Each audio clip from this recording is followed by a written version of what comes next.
প্রিয় দর্শক, এই মুহূর্তে আমি আছি ফেনী শহরের খুবই ব্যস্ততম একটি সড়ক শহীদ শহীদুল্লাহ কায়সার সড়কের পুলিশ কোয়ার্টার রাস্তার মাথায় এই মুহূর্তে আমি অবস্থান করছি।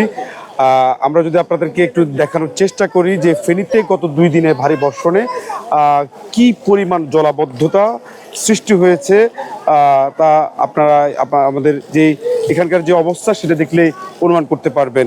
আমরা গত কালকের থেকে এবং আজকে পর্যন্ত ফেনীতে রেকর্ড পরিমাণ বৃষ্টিপাত হয়েছে বলে আমাদেরকে আবহাওয়া অধিদপ্তর থেকে জানানো হয়েছে। গতকাল বিকেল 3টা থেকে আজকে বিকেল অর্থাৎ সোমবার বিকেল 3টা থেকে মঙ্গলবার বিকেল 3টা পর্যন্ত ফেনীতে 406 মিলিমিটার বৃষ্টিপাত রেকর্ড করা হয়েছে, যা এই মৌসুমে ফেনীতে সর্বোচ্চ বৃষ্টিপাত। এবং ওই আবহাওয়া কর্মকর্তা ধারণা করছেন যেটি আজকে সারা বাংলাদেশের মধ্যে সর্বোচ্চ বৃষ্টিপাতের রেকর্ড হয়তো ফেনীতে হতে যাচ্ছে। এই গত 2 দিনের মাঝারি থেকে ভারী বৃষ্টিপাতের কারণে ফেনীর পৌরসভার সকল রাস্তাঘাট ইতিমধ্যে কোমর পানিতে তলিয়ে গিয়েছে, ভোগান্তিতে পড়েছেন এখানকার বাসিন্দারা। আপনারা দেখছেন যে এই এলাকার চলাচলের যে কি পরিমাণ অসুবিধার মধ্যে পড়তে হচ্ছে এখানকার বাসিন্দাদেরকে।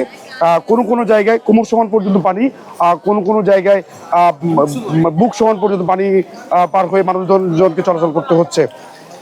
সবচেয়ে বেশি সমস্যা হচ্ছে এই ব্যস্ততম এই সড়কটি শহীদ শহীদুল্লাহ কাছের সড়কে বিভিন্ন কোম্পানির নামি দামি বিভিন্ন কোম্পানির শোরুমগুলো রয়েছে, যেগুলো নিচতলায় রয়েছে।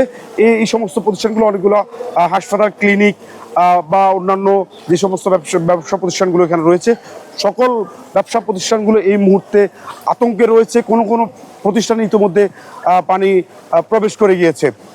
একটা বিষয় বারবার যে বিষয়টা আজকে সারাদিন ধরে উঠে আসছে সেটি হলো এখানকার বাসিন্দারা বলছেন যে পানি নিষ্কাশনের পর্যাপ্ত পরিমাণ ব্যবস্থা না থাকা, পানি নিষ্কাশনের পথ রোধ করে দেওয়ার কারণেই মূলত ফেনীতে অল্প বৃষ্টিতে বন্যার একটি আশঙ্কা এখানকার বাসিন্দারা দেখেন। আমরা যদি আপনাদেরকে একটু যদি 2024 সালের কথা একটু মনে করিয়ে দিই, 2024 সালে আগস্টের যে বন্যা, সেই বন্যায় ফেনীতে প্রায় 10 লক্ষ মানুষ ঘরবন্দি হয়েছিল। সেই বিভীষিকাময় স্মৃতি এখনও ফেনীবাসীকে তাড়িয়ে বেড়াচ্ছে। ফেনীবাসী এই মুহূর্তে যে বিষয়টি মানে আজকের যে পরিস্থিতি, ফেনীতে গত 2 দিনের বৃষ্টিপাতের কারণে ফেনীর রাস্তাঘাটগুলোর যে পরিস্থিতি, এই পরিস্থিতিগুলোর কারণে মানুষজন সেই বন্যার আশঙ্কা করছেন। তারা ধারণা করছেন বৃষ্টিপাত যদি আগামী 2-3 দিন যদি এভাবেই যদি রেকর্ড পরিমাণ বৃষ্টিপাত হতে থাকে, সেই ক্ষেত্রে ফেনীতে আবারও বন্যার আশঙ্কা করছেন এখানকার বাসিন্দারা মনে করছেন যে মূলত এই ফেনী মুহুরী কহুয়া সিলোনিয়া নদীর যে পানি রয়েছে সেটি ইতিমধ্যে বিপদসীমা অতিক্রম করেছে বলে আমাদের কাছে তথ্য এসেছে। পানি উন্নয়ন বোর্ড থেকে আমাদেরকে জানানো হয়েছে। আবহাওয়া অধিদপ্তর বলছে আগামী 2 থেকে 3 দিন ফেনীতে ভারী থেকে মাঝারি বৃষ্টিপাত হওয়ার সম্ভাবনা রয়েছে।